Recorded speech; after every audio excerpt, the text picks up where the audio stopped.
Hello students, आज हम अपने नए लेक्चर की शुरुआत करते हैं which is based on determinant और this would be the last lecture, जैसा मैंने आपको प्रीवियस लेक्चर में कहा था, फॉर एनसीईआरटी क्वेश्चंस। ठीक है, तो देखिए अपना पहला क्वेश्चन देखते हैं। एनसीईआरटी मिसलेनियस एक्सरसाइज का क्वेश्चन नंबर 1 कहता है prove that the determinant this is independent of theta. मतलब जब ये डिटर्मिनेंट सॉल्व होके आए तो इंडिपेंडेंट ऑफ थीटा हो, मतलब वो उस आंसर में उस डिटर्मिनेंट की जो वैल्यू आए उसमें थीटा नाम की कोई चीज ना आए, थीटा ना आए, इंडिपेंडेंट ऑफ थीटा, थीटा ना आए, साइन थीटा कॉस थीटा इस तरह से कुछ ना आए। ठीक है, चलिए चेक करते हैं। मान लीजिए मैंने सॉल्यूशन पिक किया, क्या कहता है, x negative sine theta cos theta, sine theta negative x 1 cos theta 1 and x. ठीक है, अब या तो सर इसमें अगर ये प्रॉपर्टीज का क्वेश्चन होता तो मैं ट्राई करता कि इसको इजी करने का।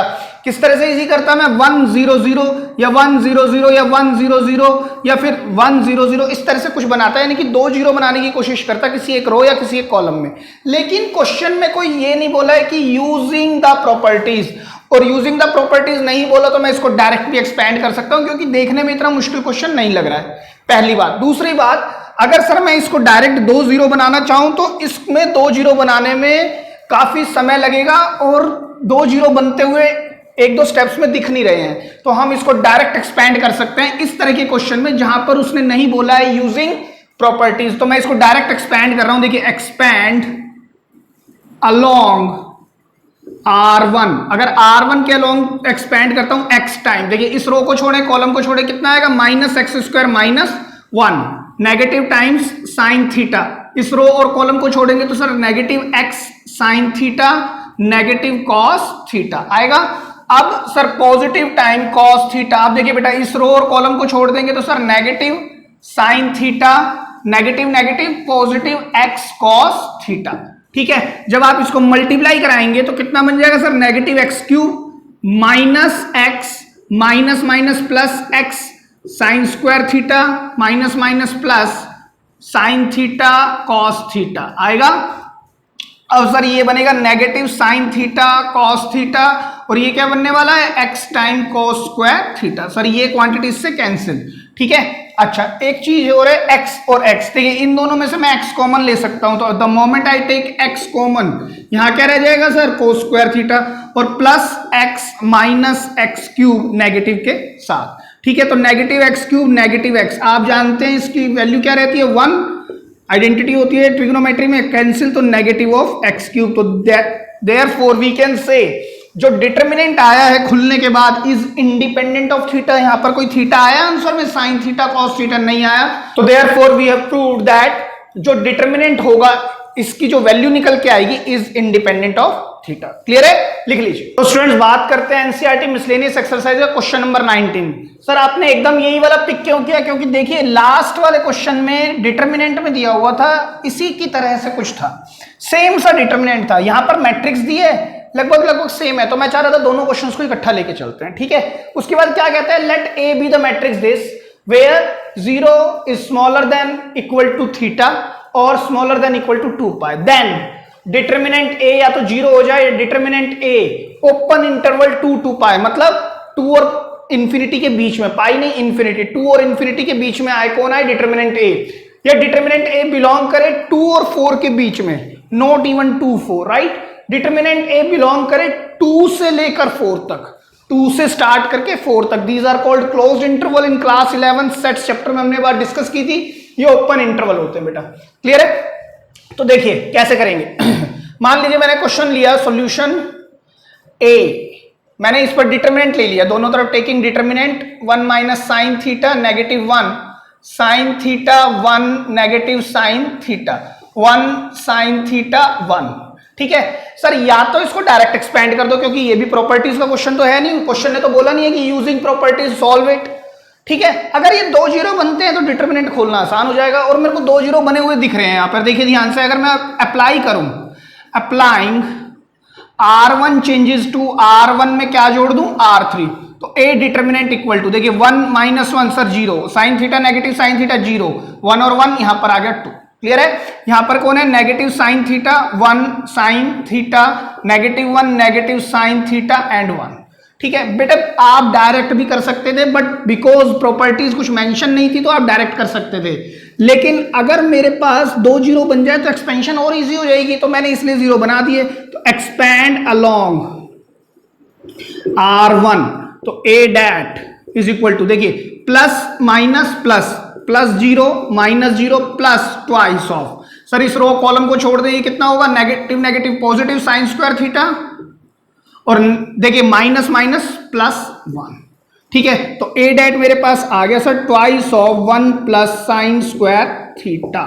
Sir A determinant twice of 1 plus sign square theta निकल के आ गया है ना। अब ऑप्शन मेरे पास 1 2 3 4 ये दिए हुए हैं, जिसमें रेंज दी हुई है 3 में, तो 2 से इंफिनिटी के बीच में, 2 से 4 के बीच में, या 2 से लेके 4 तक डिटर्मिनेंट लाई करेगा, है ना। और डिटर्मिनेंट ए या 0 हो जाए, ठीक है बेटा। ये तो कोई भी बच्चा देख के कह सकता है सर ये पॉसिबल नहीं है, क्योंकि किसी का भी स्क्वायर नेगेटिव होगा नहीं और बीच में प्लस का साइन लगाए तो ये 0 तो आ ही नहीं सकता। भाई किसी का भी स्क्वायर कर लो, किसी भी रियल नंबर का, माइनस के रियल नंबर लोगे तो उसका स्क्वायर करोगे तो भी पॉजिटिव, और बीच में भी प्लस लगा हुआ है तो पॉजिटिव पॉजिटिव पॉजिटिव, और फिर मल्टीप्लाई करोगे तो फिर पॉजिटिव आएगा। तो सर 0 तो आएगा ही नहीं किसी भी एंगल से, तो 0 तो आप देखते ही हटा सकते हैं ये आने के बाद। अब सर मेरे पास ना थीटा के लिए एक वैल्यू दी है, थीटा जो मेरा लाई करता है ना 0 से लेकर कहां तक लाई कर रहा है बेटा, 2 पाई तक। थीटा जो मेरा लाई कर रहा है 0 से लेकर 2 पाई तक लाई करता है, ठीक है। मतलब 0 डिग्री से 2 पाई, 0 डिग्री से 2 पाई, मतलब 0 डिग्री से 360 डिग्री, अगर मैं डिग्रीज में बात करूं। वैसे रेडियन में है 0 रेडियन टू 2 पाई रेडियन, या 0 डिग्री टू 360 डिग्री, क्लियर है। तो अब सर थीटा अगर वहां लाई कर रहा है तो अब कैसे पता लगे इसकी रेंज क्या होगी। तो देखिए इसको करने का तरीका मैं आपको बताता हूं, ध्यान से समझिएगा। बिकॉज वी ऑल नो कि साइन थीटा की सर एक रेंज होती है। साइन थीटा 1 से बड़ा नहीं हो सकता और नेगेटिव 1 से छोटा नहीं हो सकता, राइट, क्लियर है। अब देखिए ये क्वांटिटी मैं इधर बनाने की कोशिश करूंगा, मतलब ए डैट में इधर बनाने की कोशिश करूंगा, मेरे को चाहिए साइन स्क्वायर थीटा। तो आप सोच के बताओ, देयरफॉर साइन स्क्वायर थीटा 1, और इधर क्या आएगा सर, नेगेटिव 1 का स्क्वायर करोगे तो भी 1। भाई इसका भी स्क्वायर किया, इसका भी स्क्वायर किया तो ये आएगा, लेकिन नेगेटिव 1 का स्क्वायर किया तो 1। तो साइन स्क्वायर थीटा 1 से 1 के बीच में नहीं बेटा, -1 का स्क्वायर करने पे 1 आएगा, लेकिन सबसे छोटी रेंज क्या रहेगी, अभी भी 0 रहेगी सर, 0 रहेगी, क्योंकि ग्राफ के ऊपर जब साइन थीटा का ग्राफ आता है तो वो कुछ इस तरह से निकलता है, राइट। यहां पर 0 होता है, यहां -1 है, यहां +1 है, ये 1 है, ये -1 है, और ये क्या है 0। बेटा वैसे तो जो रेंज होगी वो यहां से लेके यहां तक रहेगी, कोई भी आंसर आ सकता है साइन का, आ सकता है ना। लेकिन सर जब मैं स्क्वायर करूंगा तो हमेशा पॉजिटिव आएगा, लेकिन सबसे छोटा क्या आएगा, 0 आएगा। तो इसीलिए साइन स्क्वायर थीटा की रेंज कहां से स्टार्ट हो गई, 0 से 1, स्क्वायर में, ठीक है। अब क्या करना है सर, 1 और चाहिए इसके अंदर, तो 1 ऐड कर दो, या फिर आप यहां पर लिख लें कि स्क्वायरिंग बोथ साइड्स, स्क्वायरिंग, ठीक है, ऑन टेकिंग स्क्वायरिंग आप इस तरह से लिख सकते हैं, ऑन टेकिंग स्क्वायरिंग, ठीक है। फिर क्या करेंगे, ऐड 1, ठीक है।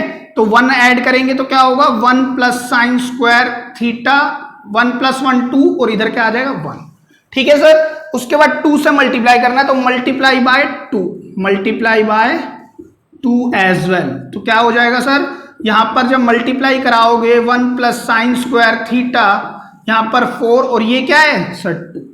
तो क्या मतलब हुआ इस बात का, जो रेंज हुई वो कहां से कहां तक हुई इसकी, ये कौन है सर, ए डिटर्मिनेंट की रेंज क्या है, 2 से लेकर 4। तो therefore we can say A det belongs to closed interval 2 to 4, hence your answer is D part, clear है। अब आप इसको लिख लीजिए। तो स्टूडेंट्स बात करते हैं क्वेश्चन नंबर 18 पर। क्वेश्चन नंबर 18 कहता है, if x Y z are non zero real numbers, x Y z क्या है, रियल नंबर है लेकिन 0 नहीं है, ठीक है। Then the inverse of matrix is, inverse निकालना बेटा आपको इस मैट्रिक्स का। इसके 4 ऑप्शन दिए हुए हैं क्वेश्चन नंबर 18 के एनसीईआरटी में, मिसलेनियस एक्सरसाइज का क्वेश्चन नंबर 18 है, इसके 4 ऑप्शन दिए हुए हैं। आप ऑप्शन को वहीं से देख लीजिएगा, क्योंकि ऑप्शन काफी बड़े बड़े हैं, लिखने में फिर स्पेस कम पड़ता है, तो कोई बात नहीं, हम इसको सॉल्व करके देखते हैं। देखिए क्या होगा सॉल्यूशन। मेरे पास ए मैट्रिक्स है, ए क्या है, x 0 0 0 y 0 0 0 z, ठीक है। On taking determinant, on taking determinant. मुझे क्या बता देखना है इसका, इनवर्स ऑफ मैट्रिक्स देखना है। इनवर्स क्या निकल के आएगा, बहुत आसान सवाल है लेकिन मैं फिर भी बता देता हूं। ए डैट, ठीक है, ए डैट क्या होगा sir, A that x 0 0 0 y 0 0 0 z, ठीक है। तो एक्सपैंड किसी भी रो के अलोंग कर सकते हैं, कॉलम तो एक्सपैंड अलोंग, हम ज्यादातर R1 के अलोंग करते आए हैं तो कोई बात नहीं, R1 के अलोंग ही कर देते हैं। x y z minus zero plus zero, तो निकल के क्या आ गया, एक्स वाई जेड। कौन आया, ए डैट। बिकॉज आप क्या लिखेंगे, A det is not equal to zero. क्यों नहीं हो सकता, क्योंकि एक्स वाई जेड क्या है, नॉन जीरो रियल नंबर है। अगर ये नॉन जीरो रियल नंबर है और इनकी मल्टीप्लाई होगी तो जीरो तो कभी आ नहीं सकता। तो therefore A det is not equal to zero, hence A inverse does exist, ठीक है। और it is a non singular matrix, आप सब लिख सकते हैं, इसका यूनिक सॉल्यूशन होगा, ठीक है। अच्छा, अब क्या करेंगे सर, कोफैक्टर निकालते हैं। कोफैक्टर किसका, a11 will be equal to positive times m11, फिर आप सेक्शन बनाएंगे a12 नेगेटिव टाइम m12, फिर यहां लिखेंगे a13 पॉजिटिव टाइम m13, फिर यहां पर क्या आएगा sir, a21 negative time m21, a22 positive time m22, a23 negative time m23, ठीक है। अब लिखेंगे a31 positive time m31, a32 negative time m32, a33 क्या आएगा sir, positive time m33, clear है। अब सर a11 क्या होगा, देखिए फर्स्ट रो फर्स्ट कॉलम का माइनर लेना है, इसको छोड़ दो इसको छोड़ दो, क्या आएगा सर, वाई जेड आएगा पॉजिटिव वाला। a12 सर जीरो, इसको छोड़ दो इसको छोड़ दो, z की जीरो से मल्टीप्लाई, जीरो की जीरो से, तो सर ये तो जीरो ही आ गया। a13 इसको छोड़ दो जीरो माइनस जीरो, तो ये जीरो हो गया। m21 सर इसको छोड़ दो जीरो माइनस जीरो, सर ये भी जीरो आएगा। a22y इसको छोड़ दो zx आएगा ना। अच्छा सर a23 सर जीरो, इस रो को छोड़ दो कॉलम को, जीरो माइनस जीरो, सर ये जीरो आएगा, ये जीरो आ गया आपका, ठीक है। अच्छा a31 सर इस रो को छोड़ दो कॉलम को छोड़ दो, इस रो और कॉलम को, जीरो माइनस जीरो, सर ये भी क्वांटिटी जीरो। a32 क्या निकलेगा, देखिए इस रो और कॉलम को छोड़ने पर zero minus zero, sir again it is also zero. a33 इसको छोड़ेंगे तो क्या आएगा sir, x times y, x y आएगा, ठीक है। अब मैं डायरेक्ट एडजॉइंट लिख सकता हूं, तो मैंने यहां पर लिखा एडजॉइंट ऑफ a, है ना, adjoint of A. Adjoint A कितना आ गया हमारे पास, देखिए a11 है ना। एडजॉइंट ए क्या होता है, कोफैक्टर मैट्रिक्स का ट्रांसपोज। चलो लिख देता हूं, कोफैक्टर ऑफ ए का क्या होता है सर, ट्रांसपोज। तो एडजॉइंट ए निकल के क्या आएगा हमारे पास, adjoint A will be equal to, ये कितना है, वाई जेड, यहां जीरो यहां भी जीरो, इसको और इसको मैं कॉलम वाइज लिखूंगा। अब ये जीरो, ये कितना आएगा सर, जेड एक्स, फिर ये कितना आएगा, जीरो। अब zero zero x and y, clear हो रही है बेटा बात। अब क्या कर सकते हैं सर, हम ए इनवर्स निकालते हैं। ए इनवर्स होता है 1/a डैट इनटू में एडजॉइंट ऑफ ए, क्लियर है। तो 1/a डैट मतलब एक्स वाई जेड, और यहां पर क्या है, y Z zero zero zero, Z x zero zero zero, x times y. अगर मैं इस स्केलर को अंदर भेज दूं, क्योंकि ये क्या है, एक मैट्रिक्स, तो मैट्रिक्स में अंदर जाने के बाद Y Z upon X Y Z zero zero zero, Z X upon X Y Z zero zero zero, X Y upon X Y and Z, ठीक है। कटने के बाद क्या बचेगा, वाई जेड से Y Z cancel, Z X से Z X cancel, X Y से एक्स वाई, तो ये क्या है 1/x, जिसको मैं लिख सकता हूं एक्स इनवर्स जीरो जीरो, फिर ये जीरो वाई इनवर्स, फिर जीरो, और यहां पर जीरो जीरो जेड इनवर्स, ठीक है। तो ये आपके पास क्या निकल के आ जाएगा, ए इनवर्स। तो इसमें ऑप्शन चेक कर सकते हैं, option number 1। So option A is your right answer, option A is your right answer, clear है। बिल्कुल इजी क्वेश्चन है, आप आराम से कर सकते थे, इसको लिख लीजिए। तो स्टूडेंट्स बात करते हैं मिसलेनियस एक्सरसाइज का क्वेश्चन नंबर 17। कहता है if a B C are in AP, AP मतलब समझते हैं ना, एपी सीरीज होती है, अरिथमेटिक प्रोग्रेशन, ठीक है। देन द डिटर्मिनेंट इज क्या होगा, क्लियर है। तो आप जानते हैं अगर ए बी सी एपी में है, ए बी सी एपी में है, तो इस बात का मतलब ये है ए और बी में जो कॉमन डिफरेंस है, जो डिफरेंस है वो बी और सी में भी होगा। मतलब क्या होगा, b minus a is equal to c minus b. और मैं b को इधर प्लेस कर दूं तो 2b और a को उधर ले जाऊं तो a प्लस सी, एक ये मेरे पास इक्वेशन बनेगी। अगर A B C A P में है तो मैं कह सकता हूं 2b is equal to a plus c. Clear है? तो मैं अगर इस डिटर्मिनेंट को लेता हूं सॉल्यूशन में और मैं यहां पर लूं x plus 2, x plus 3, x plus 4, यहां पर लिखूं x plus 3, x plus 4, x plus 5 और यहां लिया मैंने x plus 2a, x plus, देखिए 2b की जगह पर मैं क्या लिख सकता हूं a प्लस सी। बेटा इस 2b की जगह पर मैं लिख सकता हूं a प्लस सी और यहां क्या लिखूंगा x प्लस 2c। इसको बंद करने के बाद यहां पे लिख दीजिए because a b c are in A P therefore 2b is equal to a plus C. ये बात हम पढ़ चुके हैं क्लास 11th में और मैंने बता भी दिया आपको अच्छे से। अगर a b c कोई भी 3 नंबर अगर AP में है तो इस बात का मतलब ये है दुगना बीच वाली टर्म का इन दोनों के समेशन के इक्वल होता है, या फिर जो डिफरेंस इन दोनों में होगा वही डिफरेंस इन दोनों में होगा। b minus a is always equal to c minus b if a b c are in AP। तो यही बात मैंने लिखी, तो b को उधर प्लेस किया तो 2b is equal to a plus c. Clear है? तो मैं 2b की जगह पर a प्लस सी प्लेस कर सकता हूं। अब सर एक ऑपरेशन लगा सकते हैं इसके अंदर, ध्यान से देखिएगा। x और x, 2x, 4 और 2 6, x और x कितना बनता है 2x, 4 और 2 कितना बनता है 6, दुगना है इसका, है ना। तो मैं अप्लाई कर सकता हूं ऑपरेशन अप्लाई, क्योंकि मेरे दिमाग में क्या चल रहा है यार, कैसे भी 2 जीरो बन जाए, किसी भी तरह से जीरो बन जाए, मैं इसको सॉल्व कर पाऊं। वरना मैं ऐसे सॉल्व करूंगा तो कुछ लेंथी पकड़ेगा, है ना क्योंकि हर एक एक्सप्रेशन में 2 टर्म बैठी है, x फिर 2 फिर x फिर 3 फिर x फिर 4, तो दिक्कत करेगा, लंबा हो जाएगा ज्यादा। तो मैं अप्लाई करने की कोशिश कर रहा हूं R1 पर।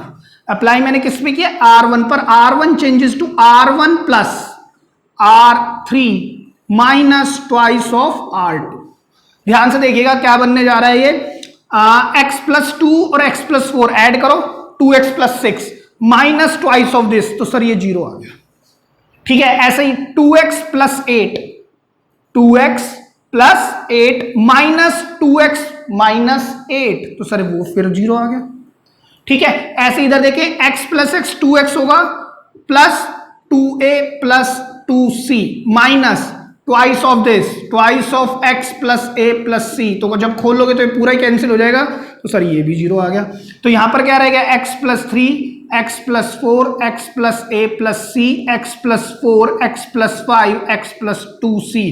तो all of you know that sir, जब भी या whenever and all the elements of any row or any column in the determinant becomes 0, then that particular determinant value is also equal to 0। तो option A answer होगा।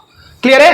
चलिए example 31 देखते हैं। ये भी सेम सा ही है, इसलिए मैंने इनको सेम रखा है। आप समझ रहे होंगे मैं क्वेश्चंस को है ना थोड़ा सा इस तरह से रखने की कोशिश कर रहा हूं जिससे आप आराम से समझ पाए चीजें हो कैसे रही हैं। रिलेटेड क्वेश्चंस को मैं सेम इकट्ठे रखना चाह रहा हूं। ठीक है, तो यहां पर भी वही चीज है, A B C are in AP, तो 2b is equal to a plus C तो सर लगेगा। तो अगर मैं 2y plus 4, 3y plus 5, 4y plus 6, यहां पर क्या है 5y plus 7, 6y plus 8, 7y plus 9, 8y plus a, 9y plus, और यहां पर है 10y प्लस सी। बी की जगह पर क्या लिखेंगे? Because A B C are in A P, तो therefore 2b is equal to a plus C और b is equal to a plus C by 2। तो मैं b की जगह पर क्या प्लेस कर सकता हूं? a प्लस सी बाय 2, इस तरह से। क्लियर है? अब क्या करें सर? अब तो फिर वही दिख रहा है मुझे, तो देखिए applying R1 changes to R1 plus R3 minus twice of R2। तो देखिए 2 और 4 6, 6 और 4 10, 6y plus 10 negative this twice of negative this, तो यही होगा सर। अब देखिए 5 और 7 12 और 9 और 7 16, 12y plus 16 minus twice of this, sir ये फिर जीरो हो गया, है ना। अब यहां पर देखिए 8 और 10 18 प्लस a प्लस सी, देखिए 18 plus a plus c negative twice of this, twice of 9y plus a plus C by 2। आप 2 को अंदर भेजिए, कितना बनेगा? 18y plus a, sorry negative a negative c, तो ये तो सर पूरा ही कट जाएगा, a c, और यहाँ y था ही वो भी कैंसिल हो जाएगा ना। तो सर ये भी जीरो रह गया, तो यहाँ बचा गया 3y प्लस 5 यहां पर क्या रहा 6y प्लस 8, यहां रहा 9y plus a plus c by 2, यहां है 4y plus 6, 7y plus 9, 10y plus c, because all the elements of any row or any column in the determinant becomes 0, hence the value of that particular determinant is again 0. Clear है? लिख लीजिए। तो student this is all about आपकी exercise miscellaneous और 4.2 के मैंने सभी question करा दिए हैं। बेटे दो क्वेश्चन मैंने नहीं कराए, क्वेश्चन नंबर 7 और 8। आप ये दोनों क्वेश्चन जितना मैंने पढ़ाया बहुत आराम से कर सकते हैं, because they are both of them are calculative questions. आप इन्हें खुद से करने की कोशिश करेंगे और आपके होमवर्क हैं और इनका आंसर मुझे कमेंट सेक्शन में जरूर बताएंगे कि क्या क्या आपके आंसर्स आ रहे हैं। अगर कोई इश्यू आता है तो भी आप कमेंट सेक्शन में लिख सकते हैं। हालांकि they are not so important questions for examination point of view, क्योंकि बहुत सारे क्वेश्चन बनते हैं इसमें एग्जाम से रिलेटेड। तो आप अगर इनको कर लें, मैं यही कहूंगा कि आप इनको जरूर कर लें एक बार, ठीक है। तो चलिए बढ़ते हैं आगे, लिख लीजिए। तो स्टूडेंट्स बात करते हैं इस बार सीबीएसई बोर्ड 2020 का जो क्वेश्चन आया था, बहुत ही आसान सवाल था। ऑल्दो लॉग वगैरह में दिया हुआ था तो थोड़ा बहुत बच्चे कॉम्प्लिकेशन मान जाते हैं, लेकिन इसमें कुछ खास था नहीं। तो ये क्या दिया हुआ है, if a B C are p th q th and r th term of a GP. अगर ये a B c p th term है ए, क्यू एच टर्म है बी, आर एच टर्म है सी, और ये सभी term किसमें, GP, GP geometric progression में, ठीक है। Then prove that this particular determinant is equal to 0, है ना। मैंने आपको पहले ही दिन जब प्रॉपर्टीज के क्वेश्चन कराए थे 3 तरीके बताए थे डिटर्मिनेंट को 0 करने के। नंबर 1, जब किसी भी एक रो के सभी एलिमेंट या किसी एक कॉलम के सभी एलिमेंट डिटर्मिनेंट में 0 हो जाएं तो 0 होगा, जैसे हमने प्रीवियस क्वेश्चन में किया एपी वालों में। या फिर कब 0 हो सकता है, जब कोई भी 2 रो या 2 कॉलम आइडेंटिकल हो जाए या प्रोपोर्शनल हो जाए। बस ये 3 ही तरीके हैं 0 होने के डायरेक्ट, तो ठीक है। लेकिन यहां पर क्योंकि लॉग में है तो हम देखिए इसको कैसे बना सकते हैं। बहुत ही आसान सवाल है, मुश्किल से 4 या 5 स्टेप का सवाल है, और ये 6 मार्क का क्वेश्चन है, 6 मार्क्स का क्वेश्चन है। मैं ये कहूंगा पूरे 6 स्टेप्स भी नहीं लिखने पड़ते इस क्वेश्चन को करने के लिए। ध्यान से समझिएगा। देखिए आप जानते हैं पीएच टर्म मेरे पास ए है, पीएच टर्म लेट कर लेते हैं हम, let the first term of GP be, capital A ले लेते हैं क्योंकि स्मॉल ए ऑलरेडी दिया हुआ है, and common ratio be capital R, दोनों कैपिटल ले लिए मैंने, ठीक है। अब ध्यान से समझिएगा, जो पीएच टर्म है ना बेटा, ए पी पीएच टर्म, वो क्या दी हुई है, ए के इक्वल दी हुई है। जो पीएच टर्म है वो किसके इक्वल है, ए के इक्वल है, ठीक है। अब मैं पीएच टर्म को अगर मैं जानता हूं, बिकॉज एनएच टर्म को खोलने का formula a r n minus 1 होता था ना, हम 11th में पढ़ चुके हैं इसको भी। एनएच टर्म को हम ऐसे लिखते हैं, तो पीएच टर्म को आप कैसे लिखेंगे, अच्छा कैपिटल से लेंगे इसको भी, कैपिटल ए, ठीक है। P th term is equal to a, p th term की वैल्यू क्या है, ए है, तो पीएच टर्म को इस फॉर्मूले के अनुसार खोलते हैं, तो ए कैपिटल लिया मैंने, आर भी कैपिटल लिया, p minus 1 equals to a, clear है। क्यूएच टर्म कौन है, बी, तो मैं लिख सकता हूं a r Q minus 1 is equal to b. इसी तरह से आर एच टर्म क्या है, C, तो A R small R minus 1 equals to C. ये बात हमारे पास गिवन है, ये बात मेरे पास गिवन है, ठीक है। इतनी छोटी सी बात है, आप इसको आराम से समझ सकते हैं, इसको आराम से डिपिक्ट कर सकते हैं इतने से डेटा को, ठीक है। अब हम डिटर्मिनेंट की बात करते हैं। डिटर्मिनेंट है मेरे पास ये log of a, log of b, log of c, p q r 1 1 1। मुझे प्रूव करना है 0 के इक्वल। सर एक बात समझ आ रही है, यहां पर तो सर टाइप 1 लग रही है मेरे को, तो क्यों, क्योंकि सर न्यूमरल बैठा हुआ है और आपने कहा था जब न्यूमरल दिख जाए तो 2 0 बना दो, वो तो सबसे अच्छा तरीका है। तो चलिए 2 0 बनाना स्टार्ट करते हैं। कैसे करेंगे, अप्लाइंग, अप्लाइंग क्या करेंगे सर, R2 पर, R2 changes to R2 minus R1 and R3 changes to R3 minus R1। तो यहां क्या होगा, देखिए बेटा, लॉग ऑफ ए, यहां पर क्या होगा log of B minus log of A, यहां पर क्या होगा पी, ये होगा क्यू माइनस पी, यहां 1 यहां 0, क्लियर है। यहां पर क्या होगा sir, log of C minus log of A, और यहां क्या होगा आर माइनस पी, और यहां होगा 0। बताएं, आपको मैंने 11th में ही बता दिया था during the time of limits and derivatives कि लॉग की कुछ प्रॉपर्टीज होती हैं। Log m minus log n can be written as log of m by n। मैं इसको इस तरह से लिख सकता हूं, ठीक है। तो मैं इस क्वांटिटी को भी इस तरह से लिख सकता हूं, log of a, log of b upon a log of c upon a। यहां पर क्या रह जाएगा, p q minus p r minus p, this is 1 0 and 0। बताएं, ठीक है। अब आप जानते हैं b की वैल्यू मेरे पास है, a की वैल्यू भी मेरे पास है, तो मैं b को क्या यहां पर अगर मैं इंसर्ट करूं log ऑफ a p1, ध्यान से देखिएगा, log ऑफ b की जगह पर मैं क्या लिख सकता हूं, b की जगह पर a r q minus 1, a r q minus 1, नीचे क्या आएगा a r, देखिए a है ना, a की वैल्यू क्या है p माइनस 1, और यहां है q माइनस p, और यहां पर है बेटा 0, ठीक है। अब इधर देखिए log ऑफ, यहां पर c की जगह पर r minus 1, a r r minus 1, और a की जगह पर a r p minus 1, again r minus p and 0। Clear हो गई बात। अब सर मैं एक मिनट, इसको मैं यहां से रब कर रहा हूं, देखिए ध्यान से देखिएगा, अब ध्यान से देखिएगा बेटा, a से a कैंसिल हो जाएगा क्योंकि ये तो log इस तरह से है ना, ठीक है, a से a कैंसिल, a से a कैंसिल, ठीक है। और आप जानते हैं कि जब बेस सेम होता है, बेस सेम हो और क्वेश्चन डिवीजन में हो तो पावर माइनस हो जाया करती है। आप यहां क्या लिख सकते हैं, देखिए यहां पर तो मैंने एक प्रॉपर्टी लगाई थी, मैं यहां पर लिख देता हूं पहले, because log of m minus log of n can be written as log of m by n, एक तो प्रॉपर्टी हो गई है। अब इधर मैं लिखने जा रहा हूं, देखिए ध्यान से, मैं इसको कैसे लिख रहा हूं, log ऑफ या फिर log a p1, ठीक है। ये देखिए log r q minus 1 upon r p minus 1, base same है, बेस सेम है, और क्वेश्चन डिवीजन में तो पावर माइनस, तो log ऑफ r के ऊपर आएगा q minus 1 minus p plus 1, ठीक है। यहां पर p है, यहां पर 1 है, ठीक है। यहां पर कौन है सर, q माइनस p, और यहां पर क्या है सर 0। अब इधर देखिए log r, यहां पर क्या है सर, r के ऊपर r minus 1, again base same, question division में तो पावर क्या होंगी सर, माइनस हो जाएंगी, और यहां क्या होगा r माइनस p एंड 0, 1 से 1 दोनों जगह पर कैंसिल होता है, तो यहां क्या बचा sir, log of a q minus p, log of r raise to the power q minus p, log of r raise to the power r minus p, p1 q minus p r minus p 0 0, ठीक है। यहां पर आप property भी लिख सकते हैं, because a raise to the power m upon a raise to the power n can be written as m minus n, exponential property होती थी बेटे, ठीक है। अब क्या कर सकते हैं सर, अब हम एक्सपेंड कर देते हैं, ये एक्सपेंड करने से पहले एक प्रॉपर्टी और लगा लो, यहां पर बहुत आसान हो जाएगा, फिर log ऑफ a, इस q माइनस p को मैं आगे भी ला सकता हूं, q minus p log of r, यहां पर क्या लिख सकता हूं, r minus p log of capital R, ठीक है। यहां पर क्या है, p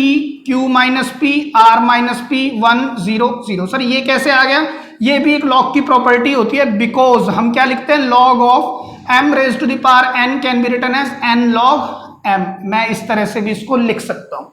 अब आप एक्सपैंड करें, एक्सपैंड अलोंग, किसके अलोंग करेंगे, C3 के अलोंग, तो 1 तो एज इट इज उसको छोड़ो, इससे मल्टीप्लाई कराओ, क्या बनेगा सर, देखिए r माइनस p मल्टीप्लाई होगा q माइनस p से भी with log r, negative times q minus p, इस पूरे से मल्टीप्लाई, तो q माइनस p को ब्रैकेट में ले लिया, r minus p log r capital है बेटा, कैपिटल R लिया है मैंने, ठीक है। अब आप खुद सोच के बताओ, क्या इन दोनों में कुछ डिफरेंस है, नहीं है सर, ये पूरा ही कैंसिल हो गया, आंसर क्या है, 0 is equal to right hand side. तो देखिए वैसे मैं सही बताऊं तो ये क्वेश्चन मुझे समझाने में समय लगा, क्योंकि लॉग की प्रॉपर्टीज हो सकता है किसी किसी बच्चे को ना आती है, तो मैंने थोड़ा सा एक्सप्लेन किया, ब्रीफ करने की कोशिश की है। ऑल्दो मैं इनके बारे में बात करूंगा जब मैं इंटीग्रेशन स्टार्ट करूंगा, ज्यादा अभी इस पर इतना काम है नहीं, तो मैं इस पर ज्यादा काम भी नहीं कर रहा। इंटीग्रेशन और डिफरेंशिएशन जब मैं दोबारा लूंगा तो मैं इस पर बात करूंगा। लेकिन ये क्वेश्चन में कुछ भी नहीं था, देखा जाए तो आपने कुछ नहीं किया, सिर्फ लॉग की प्रॉपर्टीज को रखते चले गए। हमें एक बात पता थी, यहाँ पे न्यूमरल दिया हुआ है और न्यूमरल की सहायता से मेरे को मालूम है 2 0 बन जाए मेरे लिए इजी हो जाएगा। अब ये इजी तभी होगा जब आपको लॉग की प्रॉपर्टीज पता है, क्योंकि log m minus log n को मैं इस तरह से लिख सकता हूं with the help of this property. अब मैंने जब ये लिखा तो मेरे को मालूम चला यार इसकी तो वैल्यू है, इसको तो यूज करना है हमें, बी ओ की जगह पर और ए की जगह पर, स्मॉल ए की जगह पर मैंने उसकी वैल्यू इंसर्ट करनी स्टार्ट की, तो कुछ कुछ कटने लगी चीजें। अब ये पता लगा कि ये और ये बेस सेम है और क्वेश्चन डिवाइड में है, तो पावर माइनस करने लगे। वही सभी एक्सपोनेंशियल और लॉग की प्रॉपर्टीज चले जा रही थी, और लास्ट में लाके जब ये थोड़ा सा और अच्छे से क्या सिंप्लीफाई हो गया, तो मैंने इसको एक्सपैंड किया और एक्सपैंड करते ही आंसर 0 आया। तो इससे आसान सवाल क्या आएगा बताओ पेपर में? ये 6 मार्क्स का क्वेश्चन पूछा था बेटा, ठीक है, आप इसको लिख लीजिए। एक दो क्वेश्चन और देखते हैं, लिख ले। तो स्टूडेंट्स बात करते हैं एक्स्ट्रा क्वेश्चन, कहता है if A1 A2 A3 up to AR in GP, ये GP का क्वेश्चन है जैसा प्रीवियस क्वेश्चन हमने लिया था, then prove that this determinant is independent of R, मतलब ये खुलने के बाद या तो R ना आए या फिर इज इक्वल टू 0 आ जाए, ठीक है, इनमें से कुछ भी एक बात हो जाए, या तो R ना आए या इक्वल टू 0 आ जाए, ये आपको प्रूव करना है, ठीक है। तो देखिए सॉल्यूशन देखते हैं, क्योंकि ये जीपी का क्वेश्चन है तो हम सबसे पहले फर्स्ट टर्म और कॉमन रेशियो को लेट कर लेते हैं। Let the first term be R है ना, तो हम कैपिटल ए से ले लेते हैं, ठीक है, and common ratio be capital R. Clear है? तो आप जानते हैं, आपने पढ़ा हुआ है n th term in GP is written, हम इस तरह से लिखते हैं वेयर स्मॉल ए, ये वाला ए, ये तो एनएच टर्म है, ये ए क्या रिप्रेजेंट करता है फर्स्ट टर्म, ये आर क्या रिप्रेजेंट करता है कॉमन रेशियो, और n-1 एक पावर कम हो जाती है, इससे एक पावर कम, जो भी टर्म निकालनी है, 10वीं निकालनी है तो 9 आएगा, 8वीं निकालनी है तो 7 आएगा। क्लियर है? लेकिन सर आपने यहाँ पे एनएच टर्म नहीं है, एनएच टर्म को यहाँ पर स्मॉल ए मतलब कैपिटल ए कैपिटल आर लेके हम काम करेंगे। क्लियर है? तो हम इसकी बात ना करके अब हम इसकी बात करेंगे, एनएच टर्म में ये मान के चलूंगा। लेकिन सर हमें तो एनएच टर्म निकालनी नहीं है, तो मुझे क्या निकालनी है, जैसे r प्लस 1 टर्म, तो r प्लस 1 यही पावर n है, n की जगह पर r प्लस 1 रखना है और फिर -1, तो कैंसिल हो जाएगा, तो r प्लस 1 मेरे पास क्या निकल के आने वाला है, स्मॉल r। तो एक बात समझ में आ रही है, जो भी टर्म निकालनी है उससे एक कम पावर r पर जा रही है, जो भी टर्म निकालनी है उससे एक कम, r प्लस 1 -1, तो r पावर कॉमन रेशियो पर जा रही है, ये कैपिटल आर कॉमन रेशियो, ये आर आरएच टर्म को रिप्रेजेंट कर रहा है, ठीक है। तो आप इसको भी लिख सकते हैं इसी तरह से, कैसे लिखेंगे sir, capital A capital R तो आएगा ही, एक पावर कम आर प्लस 1 -1, इसको भी sir capital A capital R तो आएगा ही, एक पावर कम, यहां पर भी कैपिटल ए कैपिटल आर एक पावर कम, यहां पर कैपिटल ए कैपिटल आर एक power come, capital A capital R एक पावर फिर कम, r प्लस 16, यहां पर क्या आएगा ए आर प्लस 8, यहां पर क्या आएगा A R plus 14, A R plus 20। Clear है? अब आप देख पा रहे होंगे, मैं इसको एक तरीके से और लिख सकता हूं, क्योंकि ये सारा क्वेश्चन एक्सपोनेंट्स में आ गया है, तो मैं इसको ए आर को मैं ब्रेक कर सकता हूं, r की पावर r और r की पावर 4, यहां पर भी ए आर की पावर r और r की पावर 8 मैं ऐसे लिख सकता हूं, ठीक है। यहां पर भी ए आर की पावर r और r की पावर 6, r की पावर 10, r की पावर 14, ए आर की पावर फिर 10, ए आर की पावर 16, ए आर और r की पावर 20। तो इसके बाद आप आराम से देख पा रहे हैं, टेकिंग कॉमन क्या a r raise to the power r from R1 R2 and R3। अच्छा सर हमने किया क्या है, आप यहां पर रीजन दे सकते हैं, because a raise to the power m plus n can be written as a raise to the power m and m cross a raise to the power n। ठीक है, ये बेसिकली एक्सपोनेंट्स एंड पावर्स के chapters में आपने पढ़ा होगा class 8th-9th में। तो हम ये प्रॉपर्टी से हमने इसको ऐसे लिखा और फिर हम टेकिंग कॉमन। तो कॉमन जब आप लेंगे तो बेटा ए आर फर्स्ट रो से आएगा, फिर सेकंड से आएगा, फिर थर्ड से आएगा, तो बचेगा क्या 1। फिर क्या बचा sir r raise to the power 4, फिर क्या बचा r raise to the power 8, यहां पर क्या बच रहा है sir r raise to the power 6।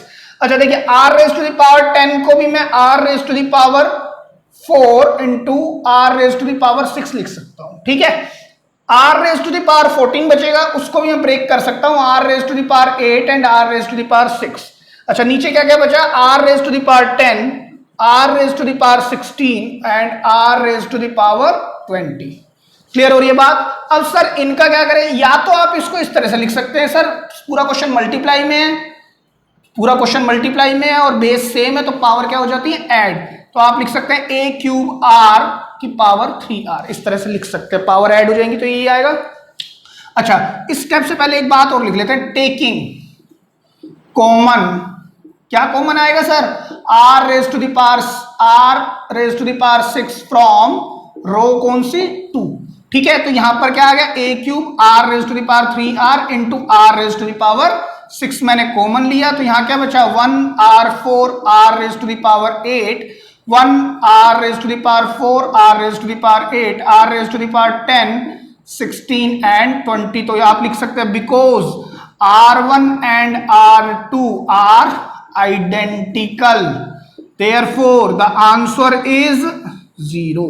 यही बात आपको प्रूव करनी थी कि prove that the determinant of this is either independent of r, हालांकि सर ये इंडिपेंडेंट ऑफ r भी है या फिर 0, तो सर ये 0 है, हमने प्रूव कर दिया। आप लिख सकते हैं हैंस प्रूव, लिख लीजिए। तो स्टूडेंट्स बात करते हैं एक और एक्स्ट्रा क्वेश्चन, बहुत ही बढ़िया सवाल है, कहता है prove that this determinant is equal to this right hand side, ठीक है। तो आप देख रहे होंगे सर टाइप 1 तो है नहीं, ये न्यूमरल्स है नहीं। टाइप 2 अगर मैं सेम बनाने की कोशिश करूं तो a प्लस बी प्लस सी, नहीं सी तो कैंसिल होगा, a प्लस 2b यहां पर से आएगा, a प्लस 2c यहां से आएगा, a प्लस ये 2a प्लस सी, नहीं बात बनी। इधर से देखते हैं तो 3a प्लस 3b, नहीं ऐसे भी बात नहीं बन रही। तो सर ना ये टाइप 1 है ना ये टाइप 2 है। टाइप 3 कॉमन लेना चाहें तो सर ये तो बहुत फ्रैक्शन आएंगे, यहाँ 1 आ जाएगा, यहाँ से तो a कॉमन नहीं आ रहा, इधर से लेंगे तो 1 प्लस सी बाय 1 माइनस बी, तो कई कई फ्रैक्शन आएंगे। तो फ्रैक्शन करना में ज़्यादा अकलमंदी वाली बात नहीं है, क्योंकि फ्रैक्शनल कोई आंसर लग नहीं रहा है, ठीक है। तो हम क्या कर सकते हैं, हम एक काम कर सकते हैं कि हम अगर a से पूरी रो को मल्टीप्लाई कराएं तो यहाँ पर a² आएगा, यहाँ ab आएगा, और ये ab तो 2ab हो जाएगा, minus ac plus ac cancel हो जाएंगे। नहीं सर ऐसे भी नहीं बात बनेगी। अब क्या करें फिर, a से हम अगर इसको मल्टीप्लाई कराएं तो a² plus a² plus a², b² c², हाँ अब काम हो जाए। देखिए ध्यान से देखिएगा, मैं आपको क्या कहने की कोशिश कर रहा हूं, अच्छा क्वेश्चन है, बस फर्स्ट स्टेप ही अच्छा है। देखिए ध्यान से देखिएगा, मैंने लिखा अप्लाइंग, मैंने LHS को पिक किया, मैंने लिखा अप्लाइंग r1 नहीं c1 changes to a times c1, c2 changes to b times c2, c3 changes to c times c3, clear है, and divide by a b c, क्योंकि ऐसे तो मैं ऑपरेशन ही लगा सकता हूं, लेकिन ये प्रॉपर्टी तो है नहीं, टू बैलेंस इट मैंने डिवाइड कर दिया a b c से, तो यहां क्या आ जाएगा 1 upon a b and c। ध्यान से देखिए ना, a को मैंने मल्टीप्लाई कराया है c1 से, कॉलम 1 से, तो क्या बनेगा a² plus a² minus ab, clear है। b से इसको मल्टीप्लाई कराया तो b² minus b² plus ab, clear है। यहां पर c² प्लस bc, c से मल्टीप्लाई कराया c² minus ac and c², clear है। अब आप अप्लाई करें, अब देखिए हो गया काम, applying c1 changes to c1 plus c2 plus c3, तो यहां पर क्या बनेगा sir 1 upon a b c, बेटा क्या बन रहा है यहाँ पे देखिए a² सर b² और c², क्योंकि bc से bc कैंसिल आउट। इसी तरह यहां देखने की कोशिश करें a² b² एंड c², फिर कोशिश करें a² b² और c², यहां क्या रहेगा b² माइनस bc, यहां रहेगा सर b², यहां रहेगा b² प्लस ab, यहां रहेगा c² plus bc minus ac and c²। तो आप क्या लिखेंगे, taking a² plus b² plus c², क्या आ गया सर ये कॉमन, कहां से, फ्रॉम कॉलम 1। तो the moment you take common a² plus b² plus c² over a b c, यहां क्या बचा सर 1 1 1, यहां पर b² माइनस bc, यहां पर b², यहां b² प्लस ab, यहां पर c² प्लस bc, यहां पर c² माइनस ac और यहां पर c², ठीक है। अब हम क्या करें सर, अब तो ये टाइप 1 है, टाइप 1 क्या कहती है, applying r2 minus r1 and r3 changes to r3 minus r1, तो क्या आएगा sir a² plus b² plus c² upon a b c, यहां पर तो सर 1 है, यहां रहेगा बेटा b² माइनस bc और यहां रहेगा सर c² प्लस bc, क्योंकि ऑपरेशन r2 और r3 पे लगेंगे। 1 minus 1 sir 0, b² minus b² plus bc, c² से c² कैंसिल हो जाएगा, ये नेगेटिव और ये भी नेगेटिव, तो नेगेटिव ac नेगेटिव bc। उसी तरह 1 माइनस 1 सर ये 0 होगा, b² से b² cancel, a B plus B c plus हो जाएगा ना, ये सी स्क्वायर से सी स्क्वायर कैंसिल और ये नेगेटिव बी सी बन जाएगा। ठीक है, अब क्या करेंगे सर, एक्सपैंड अलोंग C1, तो A square plus B square plus C square over A B C, यहां पर क्या आएगा सर 1, मल्टीप्लाई कराएंगे तो minus B square C square. ठीक है, एक काम करते हैं, इसको करली ब्रेसेस ले लेते हैं। अब लगाएंगे सर नेगेटिव का साइन। अच्छा, इसको मैं इस तरह से कॉमन ले लूं तो ये लिख सकता हूं, और माइनस माइनस सर प्लस हो जाएगा, है ना, माइनस माइनस प्लस, किस किस की मल्टीप्लाई होनी है, ए सी प्लस बी सी की and A B plus B C की, curly braces close and big interval. Clear है। अब यहां पर क्या आएगा, A square plus B square plus C square over A B C, इस वन की कोई वैल्यू नहीं है, इधर देखिए, यहां पर देखिएगा minus B square C square. अब इसको मल्टीप्लाई कराओ, ए स्क्वायर क्या बनेगा सर, ये ए स्क्वायर बी सी, अब ये इससे मल्टीप्लाई हुआ तो ए b square a B c square, right, a B c square. अब करेंगे बी सी को ए बी से, तो क्या आएगा सर, ए बी स्क्वायर सी आएगा। अब इसको कराओगे तो sir B square C square, sir ये क्वांटिटी कैंसिल, है ना।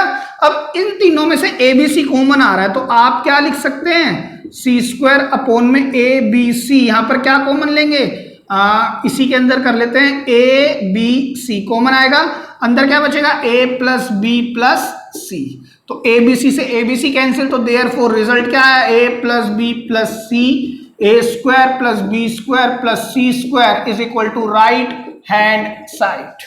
क्लियर है, लिख ले। तो स्टूडेंट्स बात करते हैं एक और एक्स्ट्रा क्वेश्चन, कहता है prove that this determinant is equal to zero. बेटा जीरो बनाने के तीन ही तरीके मैंने आपको बताए, या तो किसी भी एक एलिमेंट, किसी भी एक रो के सभी एलिमेंट जीरो हो जाएं, या कॉलम के सभी एलिमेंट जीरो हो जाएं, या फिर कोई भी दो रोज या दो कॉलम सेम हो जाए, आइडेंटिकल हो जाए, या फिर प्रोपोर्शनल हो जाए, है ना। तो सर आपके यहां पर तो ये 1 1 1 दिया हुआ है, तो टाइप 1 भी हम यूज कर सकते हैं, लेकिन आप खुद सोचो टाइप 1 यूज करोगे तो बन तो जाएगा ये, इसमें से इसको माइनस करना, इसमें से इसको माइनस करना, फिर इसमें से इसको, फिर इसमें से इसको माइनस करना, तो सर ये जो होगा ना थोड़ा सा कम्बरसम, थोड़ा सा लेंदी प्रोसेस बनेगा, है ना। और ये क्वेश्चन जो है ना देखने में चाहे कितना भी खराब है, लेकिन ये आएगा 1 या 2 मार्क्स का ही, इससे ज्यादा का, ये 4 या 6 नंबर का क्वेश्चन नहीं है, लेकिन क्योंकि इसकी पावर्स अच्छी है, एक्सपोनेंट्स में क्वेश्चन है, नेगेटिव पावर भी दी हुई है, तो बच्चे इसको देख के घबरा जाते हैं, तो इसी वजह से मैं क्वेश्चन करा रहा हूं आपको। ठीक है, देखिए ध्यान से समझिएगा, इसको करने का बहुत ही अच्छा एक शॉर्टकट है। आप एक बात समझिए, अगर ये ए है और ये बी है, तो यही ए है और यही बी है। देखिए 2 raise to the power x अगर ए है, तो ये 2 रेज़ टू द पावर ये भी एक्स ए ही होगा, और ये बी है तो ये भी बी होगा। बस फर्क क्या है, यहां प्लस है यहां माइनस है। ठीक है, तो एक बात मैं लिख के बताता हूं आपको, ए प्लस बी का होल स्क्वायर और ए माइनस बी का होल स्क्वायर। बेटा इसमें रिलेशन बनते हैं, या तो प्लस लगा लो या माइनस लगा लो। अगर आपने प्लस लगाया तो आपके पास रिजल्ट आएगा 2a square plus 2b square. ठीक है सर, ऐसे कैसे आप चेक कर लो, A square plus B square plus 2ab, और इसको भी खोल लो, A square plus B square minus 2ab, ये कैंसिल कर लो, वही रिजल्ट आएगा। ठीक है, लेकिन ये रिजल्ट जब हम प्लस लगाते हैं ना तो ये आता है, और ये वाला रिजल्ट एक और बनता है जिसके अंदर जब आप इसको ओपन करेंगे तो 4ab आ जाता है। ज्यादातर क्वेश्चन आपके लेवल पर यहीं से हो जाते हैं, ज्यादातर क्वेश्चन, क्योंकि ये स्क्वायर वाली चीजें कम बनवाता है, ज्यादातर इसी पर काम कराता है। ठीक है, तो आपको याद रखना है ए प्लस बी का होल स्क्वायर और ए माइनस बी का होल स्क्वायर, तो बीच में माइनस को लेके चलेंगे हम। ठीक है, तो आप क्या करेंगे, अप्लाइंग व्हाट, C1 पर C1 माइनस C2, तो आप क्या लिख सकते हैं, डायरेक्ट लिख सकते हैं 4 टाइम्स AB। ए क्या है sir, 2 raise to the power x, और b क्या है 2 माइनस x, यहां पर 3 raise to the power x, और यहां पर 3 raise to the power minus x, यहां पर 4 raise to the power x और 4 raise to the power minus x, 2x minus 2 minus x का whole square, 3x minus 3 minus x का whole square, 4x minus 4 minus x whole square 1 1 1। ठीक है, मैंने LHS को pick कर लिया है, आप ये बात मान के चलो। ठीक है, अब आप जानते हैं, देखिए ध्यान से समझिएगा, because a raise to the power m, a raise to the power n can be written as m plus n। मैंने ऐसा क्यों लिखने की कोशिश की, ध्यान से देखिएगा, यहां पर बेस सेम है, तो अगर मैं इनको ऐड कर दूं तो x माइनस एक्स, तो क्या बनेगा 2 raise to the power 0 equal to 1। तो therefore we can say because a raise to the power 0 की क्या वैल्यू होती है 1, तो मैं डायरेक्ट लिख सकता हूं यहां पे क्या 4 4 4 2 raise to the power x minus 2 minus X का whole square 3x minus 3 minus X का whole square 4x minus 4 minus X का होल स्क्वायर 1 1 1। ठीक है, अब एक स्टेप मैं यहीं पर ही कर रहा हूं, मैंने लिखा है यहां पर टेकिंग 4 कॉमन फ्रॉम C1, तो अगर आपने ये 4 बाहर निकाल दिया तो यहां 1 1 1 because C1 and C3 are identical, hence answer is G. Clear है? I hope it is clear. लिख ले। तो स्टूडेंट्स बात करते हैं, एक अच्छा क्वेश्चन है, कहता है using property show that triangle ABC isosceles triangle हो। अगर ये डिटरमिनेंट किसके इक्वल होगा 0 के। कहता है ट्राइंगल एबीसी, जो ट्राइंगल एबीसी है वो आइसोसेलेस होगा कब होगा, जब ये डिटरमिनेंट की वैल्यू क्या होगी 0 होगी, अदरवाइज वो आइसोसेलेस नहीं होगा। आप अच्छे से जानते हैं, हर क्लास में आप पढ़ते हैं आइसोसेलेस ट्राइंगल क्या होता है। आइसोसेलेस ट्राइंगल का मतलब जिस भी ट्राइंगल की दो साइड्स, जिस भी ट्राइंगल की कोई दो साइड्स या दो बेस एंगल्स इक्वल हो, बस इतनी सी बात है ना। तो आप आइसोसेलेस ट्राइंगल को प्रूव करने के लिए हम बात करते हैं, मान लीजिए मैंने सॉल्यूशन को यहीं से स्टार्ट कर दिया, ठीक है।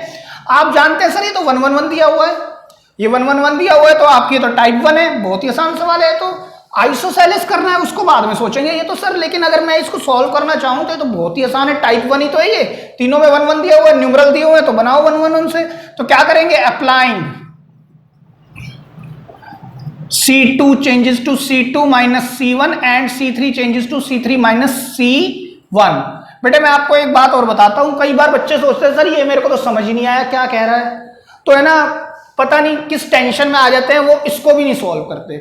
आप यकीन करिएगा अगर आप पेपर में इसको भी सॉल्व कराएं जो मैं करने जा रहा हूं, अगर ये क्वेश्चन 4 नंबर का है, अगर आपने एबीसी आइसोसेलेस नहीं दिखा पाए, नहीं समझ में आ पा रहा कैसे दिखाऊं, तो अगर आपने इस डिटरमिनेंट को भी सॉल्व कर दिया ना, तो believe me you will get 2.5 to 3 marks.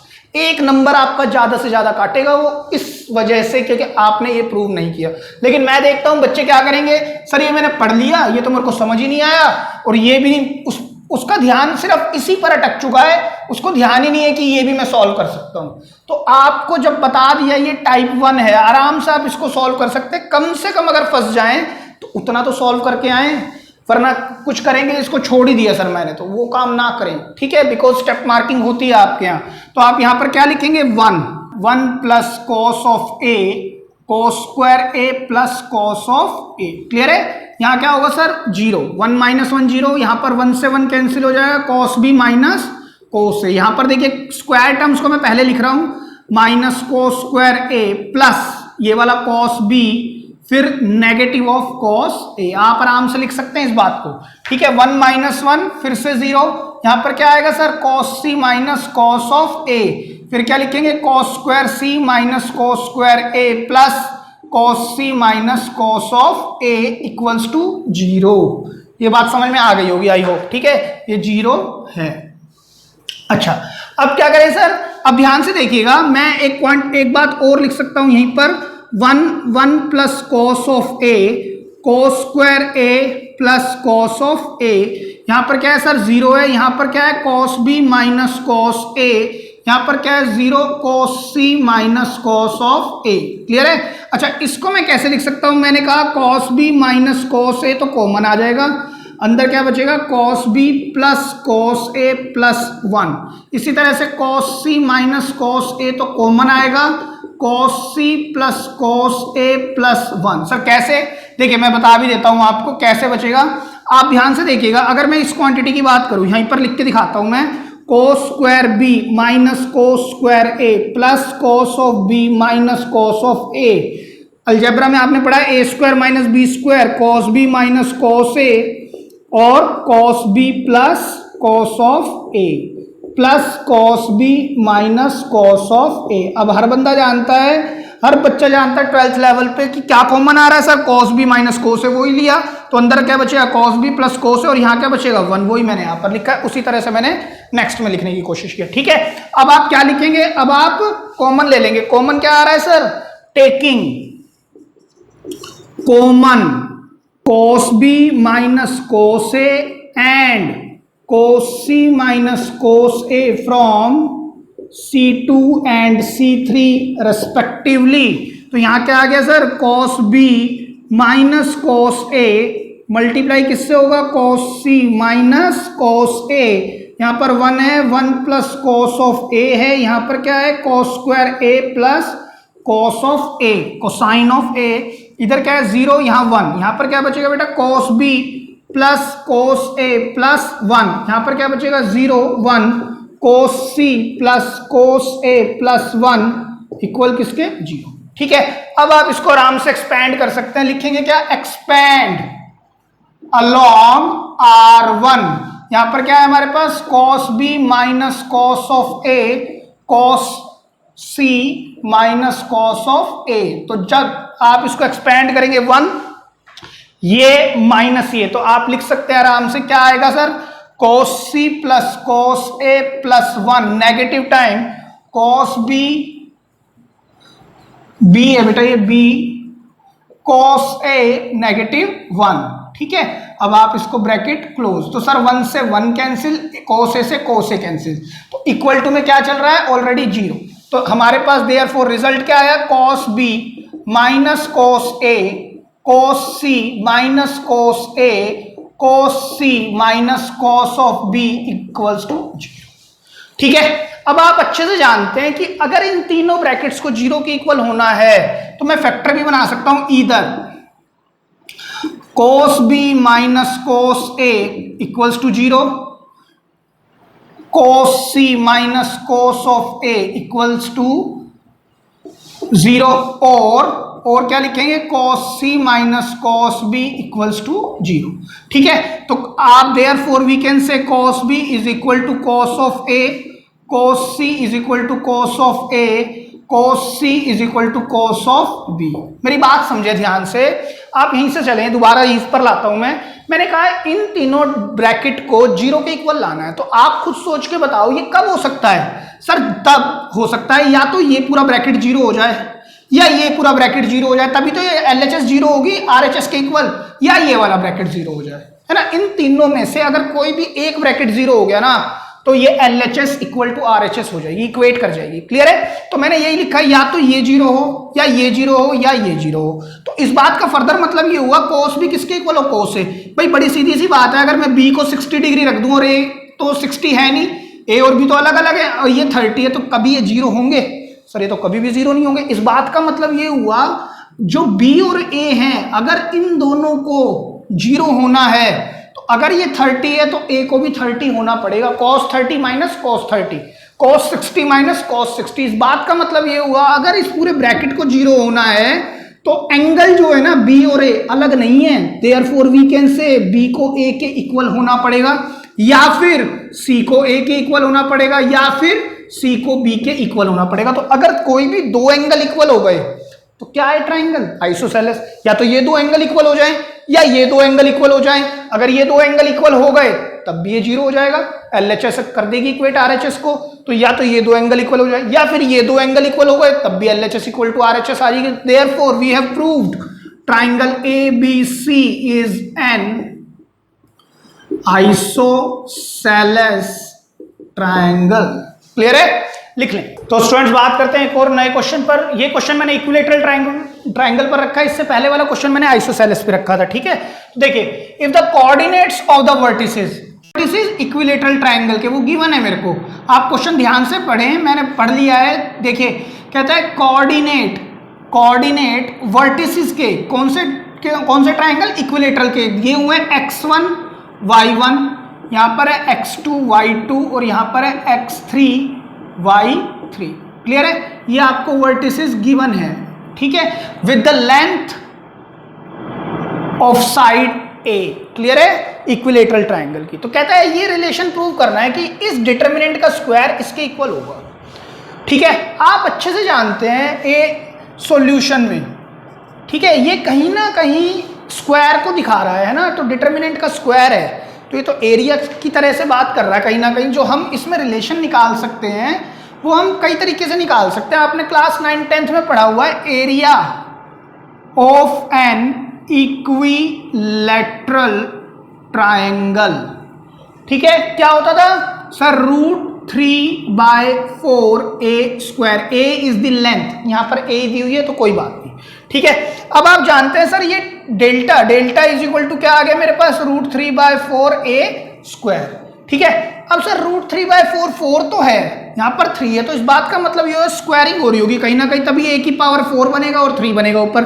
तो हम एक काम करते हैं, स्क्वायरिंग बोथ साइड्स ले ही लेते हैं इस क्वेश्चन में। तो डिटर्मिनेंट या डेल्टा का स्क्वायर बराबर हो गया 3/16 a की पावर 4। तो देखिए न्यूमरेटर सेम सा हो गया, डिनोमिनेटर में दिक्कत है, कोई बात नहीं, उसको भी देखते हैं। Also as per determinant we know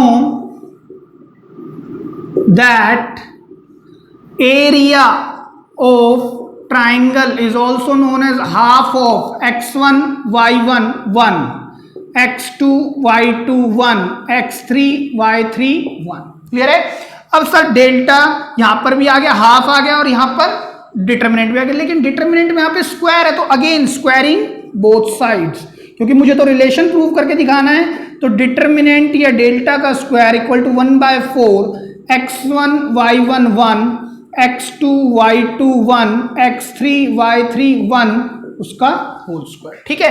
if this is my first equation and this is my second equation, देखिए ये क्वांटिटी भी डेल्टा स्क्वायर के इक्वल है, ये क्वांटिटी भी डेल्टा स्क्वायर के इक्वल है। जब दोनों क्वांटिटी डेल्टा स्क्वायर के इक्वल है तो ये दोनों क्वांटिटी भी इक्वल होंगी। तो मैं यहां लिख सकता हूं फ्रॉम इक्वेशन 1 एंड 2, यहां पर मैंने लिखा x1 y1 1 whole square x2 y2 1 x3 y3 1 equal to 3/16 a raised to the power 4, और यहां क्या है 1/4। चेक करें, ठीक है। अब आप आराम से कर सकते हैं इसको, 4 4 जा 16, तो therefore x1 y1 1, x2 y2 1, x3 y3 1 का होल स्क्वायर बराबर किसके होगा, 4 के। तो हेंस प्रूव्ड, ठीक है, लिख ले। तो स्टूडेंट्स बात करते हैं एक और extra question which is the number of distinct real roots. मुझे क्या बताना है, कितने डिस्टिंक्ट रियल रूट्स निकलेंगे by solving this determinant which is equal to 0 in this interval. इस इंटरवल के अंदर बताने कितने डिस्टिंक्ट रियल रूट्स निकलेंगे, ठीक है। अगेन सर ये तो क्वेश्चन मेरे को समझ में नहीं आया तो मैंने छोड़ दिया। अब आप 1 मिनट के लिए मैं इस क्वेश्चन को यहां लिखता हूं, आप मेरे को खुद सोच के बताइएगा, 1 मिनट ले कि सर इसको स्टार्ट कैसे करना चाहिए। छोड़ दें डिस्टिंक्ट रियल रूट्स वगैरह को सबको, लेकिन आप बस मेरे को ये बताएं कि इसको सॉल्व कैसे करें। sin x इक्वल्स टू 0 ये गिवन है, मुझे बताएं इसको कैसे सॉल्व। सर टाइप 1 लग रही है, नहीं टाइप 2 कोई एक रो या कॉलम सेम बन सकता है। सर ये तो आराम से बन रहा है, देखिए इन तीनों को ऐड करें, 2 cos x plus sine x, 2 cos x plus sine x, 2 cos x plus sine x, यहां से ऐड कर लें तब भी बन रहा है। तो कम से कम आप क्वेश्चन को शुरू तो करो, आपका लास्ट में जाके डिस्टिंक्ट रियल रूट्स आ रहे हैं नहीं आ रहे हैं कोई बात नहीं। अगर ये क्वेश्चन आया बेटा तो यकीन करना 6 नंबर का सवाल आएगा, और अगर आपने ये भी पोर्शन सॉल्व कर दिया तो 4.5 मार्क्स आपको मिलेंगे, क्योंकि ये एग्जामिनर भी जानता है कि इस चीज को हर बच्चा सॉल्व ना भी कर पाए, ठीक है। लेकिन ये तो आपको करना चाहिए, इतना क्वेश्चन हमने करे हैं तो आप ध्यान से इसको अप्लाई कर सकते हैं। यहां पर applying C1 changes to C1 plus C2 plus C3 है ना। और मैं एक स्टेप और लिख रहा हूं, एंड टेकिंग कॉमन, क्या आएगा common sir, 2 cos x plus sine x from कहां से, C1 से। देखिए C1 पर ही बनाया है ना मैंने, C1 पर ऑपरेशन लगाया, तो C1 पर क्या आ जाएगा नेक्स्ट स्टेप में, 2 cos x plus sine x, 2 cos x plus sine x and 2 cos x plus sine x। उसी को मैंने बाहर कर दिया 2 cos x plus sine x, ठीक है। यहां पर क्या बचा 1 1 1, यहां पर sir cos x sin x, फिर cos x, फिर यहां पर cos x and sin of x equal किसके, 0 के। अब क्या करेंगे सर, ये तो न्यूमरल है तो टाइप 1 है, तो देयरफॉर अप्लाइंग R2 पर क्या, R2 minus R1 and R3 पर क्या, R3 माइनस R1। तो यहां क्या आ जाएगा sir, 2 cos x plus sign of x, यहां पर सर 1, यहां 0 और यहां भी 0। यहां पर क्या आएगा सर cos x, इधर आएगा sir sin x minus cos x और इधर आ जाएगा 0। यहां क्या है सर cos x है, इधर 0 आ जाएगा, यहां पर क्या आएगा sin x minus cos x, again किसके इक्वल, 0 के इक्वल। अब क्या करेंगे, एक्सपैंड करेंगे, expand along expand along C1, तो यहां क्या आएगा twice of cos x plus sine x as it is, और इधर से आ जाएगा साइन x, इधर से क्या आएगा sir sine x minus cos x का होल स्क्वायर इक्वल टू 0। ठीक है, अगेन वही बात है सर, LHS को अगर RHS के इक्वल होना है तो या तो ये क्वांटिटी 0 या ये क्वांटिटी, तो मैं यहां पर लिखता हूं इधर 2 cos x plus sine x equals to 0 और sine x minus cos x equals to 0।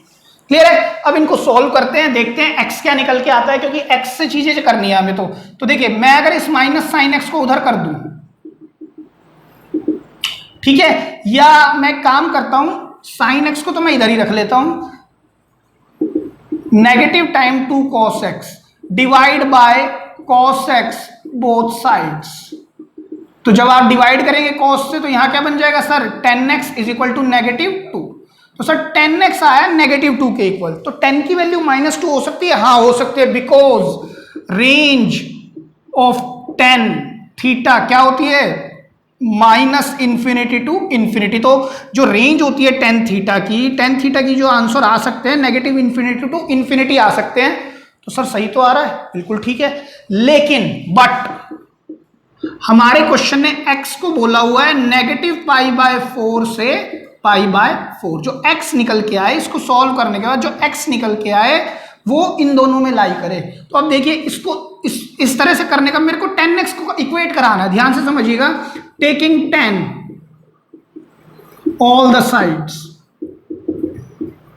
ठीक है, तो यहां क्या बनेगा सर 10 ऑफ x, यहां क्या बनेगा सर 10 ऑफ -π/4, और यहां क्या बनेगा 10 ऑफ π/4। 10 ऑफ माइनस थीटा आपने पढ़ा हुआ है क्लास 11th में, -10 थीटा, राइट। तो यहां पर क्या आएगा 10x टेंजेंट ऑफ π/4, तो 10 π/4 सर 1 मीनिंग यहां पर -1, यहां पर 10 ऑफ x 1। क्लियर है? तो 10x की जो वैल्यू आनी चाहिए -1 से 1 के बीच में आनी चाहिए, लेकिन वैल्यू क्या आ गई -2। तो इस क्वेश्चन के अकॉर्डिंग नॉट पॉसिबल, इस क्वेश्चन के अकॉर्डिंग क्या लिखेंगे नॉट पॉसिबल। 10x की वैल्यू -2 नहीं काम करेगी, क्योंकि 10x की वैल्यू इस क्वेश्चन के अकॉर्डिंग -1 से 1 आनी चाहिए। ऑल दो 10x की ये वैल्यू -2 अपने आप में ठीक है, क्योंकि 10 की जो रेंज होती है -∞ से इन्फिनिटी होती है, बट इस क्वेश्चन को नहीं एप्लीकेबल कर पा रही है। ठीक है, इस क्वेश्चन को सेटिस्फाई नहीं कर पा रही, तो हमने क्या लिखा नॉट पॉसिबल। अब चलते हैं दूसरी तरफ, तो यहां क्या है sin x minus cos x, तो मैं इसको sin x equal to cos x लिख सकता हूं, dividing by cos x both sides. तो क्या बन जाएगा sir tangent of x equal to 1।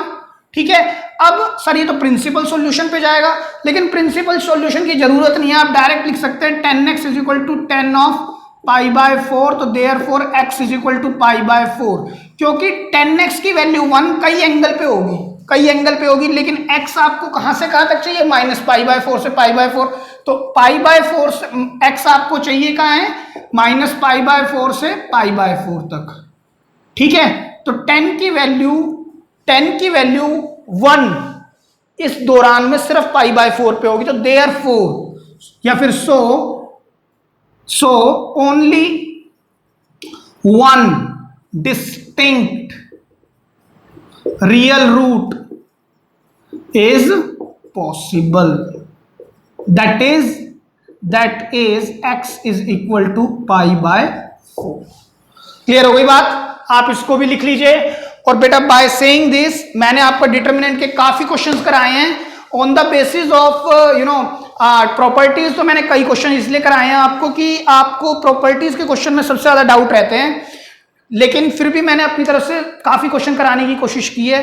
अगर आपको और भी कोई डाउट है तो आप मुझसे पूछ सकते हैं, कमेंट सेक्शन में लिख सकते हैं कि सर ये क्वेश्चंस और करा दें, तो मैं 1 या 2 लेक्चर्स और बना दूंगा इस चैप्टर पे ही, डिटरमिनेंट्स पे। हालांकि मैंने लगभग 13 to 14 वीडियोस ऑलरेडी बना दी हैं, और जो आपके YouTube channel Jain study point पर हैं, आप आराम से इनको देखें, 2-2, 3-3 बार देखें, अच्छे से इस चैप्टर को समराइज करें।